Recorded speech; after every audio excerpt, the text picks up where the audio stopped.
Hey folks, welcome back to another episode of Security Things.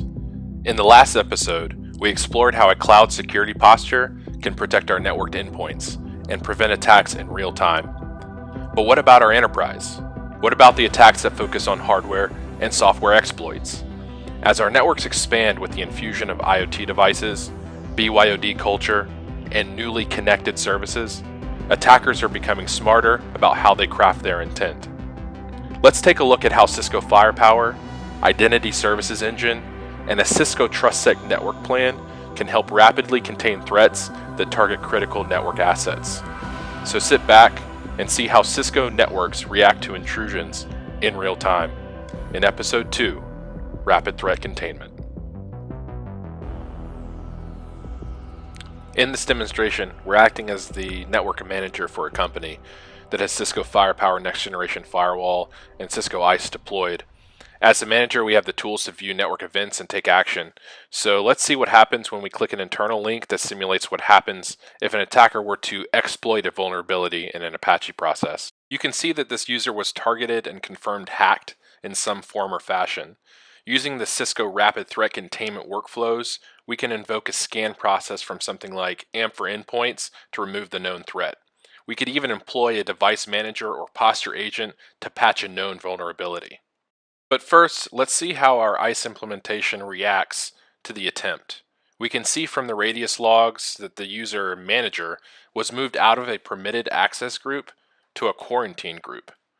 Because I have Cisco TrustSec policy enabled on my routers, switches, and wireless controllers, I can now enforce security group transitions without the hassle of creating and deploying manual access control lists everywhere.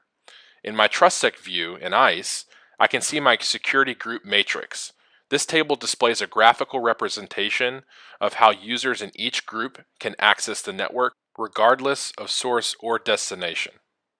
From the product matrix, we notice that employees have free access to production systems, and the quarantine systems cannot communicate with any other destination group except for our remediation server. But how did ISE know to take action on the user? Where was the threat first noticed? If we transition over to our Firepower Management Center, we can view any intrusion events and their classifications. Here we can see that the web application attack occurred with a high priority. We can also see that the attack was in the form of an executable that was triggered. So how does Firepower know what to do next? I now need to correlate that event with an action and response.